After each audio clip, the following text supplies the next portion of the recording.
Are you guys just exchanging longing looks at each other?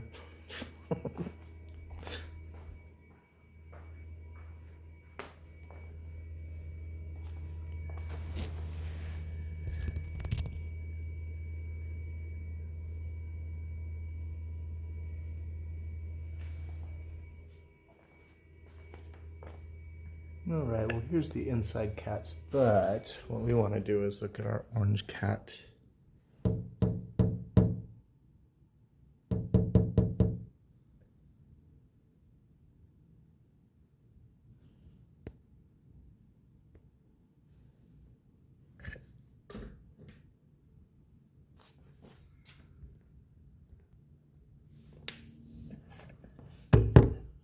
Hi, Church.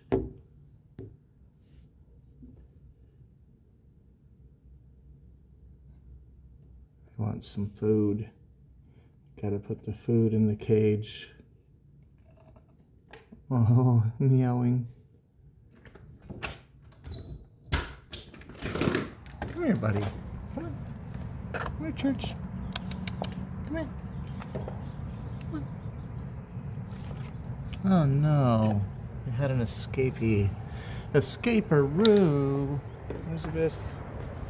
He wants to chase you out here just so you can eat some grass and then go and puke on the ground in the house. Ugh. You go back in. The inside cats stay inside and the outside cats stay outside. It's not, hey, I'm just trying to set that down so I can open the door, Whisper. You don't need to take a bite. I've got a whole bunch of disobedient cats this morning.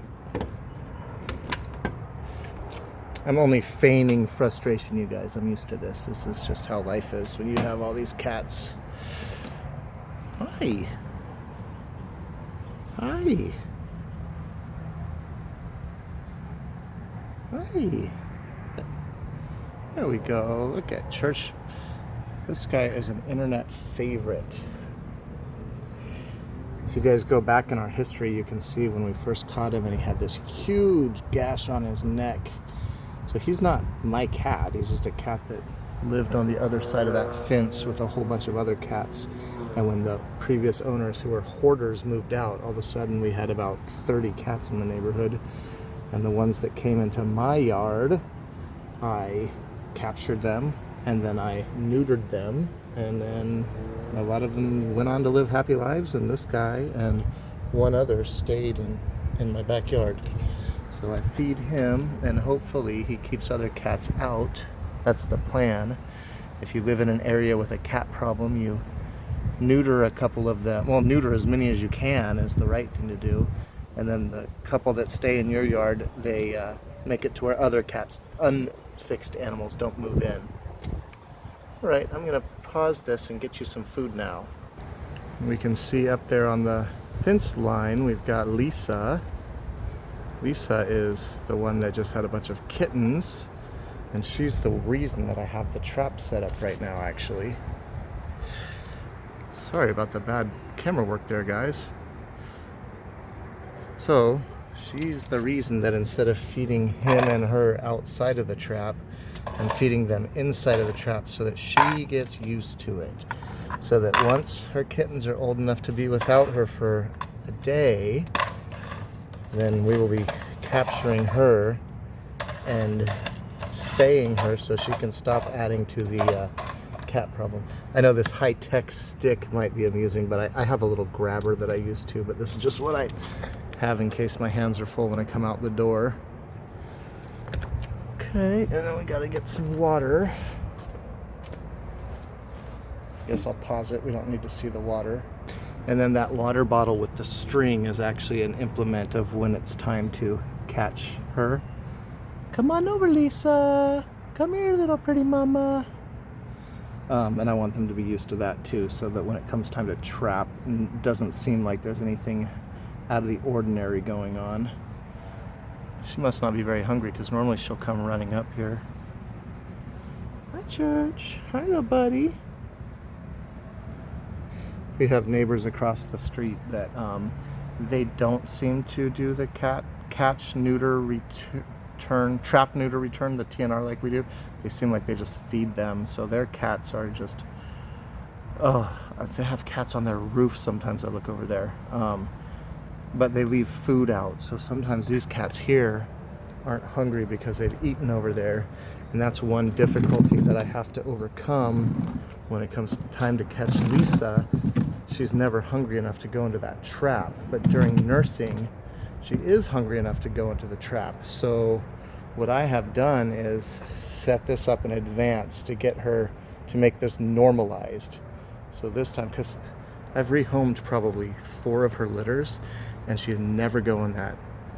So now I'm trying to normalize the trap. So this time she'll be lazy enough to eat here instead of go over to the neighbors because she won't be afraid of it. That's my logic. Now, this video is more informative than entertaining, guys. Sometimes I do these. I try and keep just the cute cat stuff on here, but I also have other subject matters. Even put some of my other parts of my life every once in a while on here too, if I'm sharing it with my friends and family, or if I think it's something you guys will find interesting, or if I just want the views. Sometimes I'll put something about my music production or a car or something that I'm working on, and then it brings in people that normally wouldn't see our cats, and then they stay. They come for the other thing and then they stay for the cats. I know Mark that comments on here all the time. He still watches my other videos too. I always appreciate it. He comments on the non-cat videos too. Look at Church's down there licking his. That's the only thing that isn't convenient for this is they go in one at a time, not both at the same time, because there's not room for both of them in there. All right, well, thanks for watching, guys. The day of capturing her is coming soon because it's been over a month. It's probably been a month and a week almost since she had those babies. So pretty soon we'll have videos of hopefully her getting taken in to get a wellness check and then spayed, and then also us rehoming these kittens. There'll be a lot of kitten videos as we put videos out on the web and link to this site for people local that will take a cute little kitten. Speaking of kittens, what are you looking at, Church? This cat here came from outside. I don't know where this one came from. This is my own personal cat. I've never had a pet before, but this one's mine.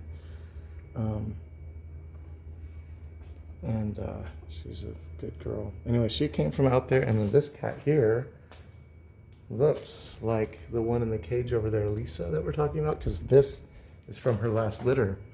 He's 6 months old. He's a very, very good cat. He's very affectionate, and he is pretty destructive, I guess, like all kittens are, but he's a good bug catcher. He's our little bug. He's our little bug guy.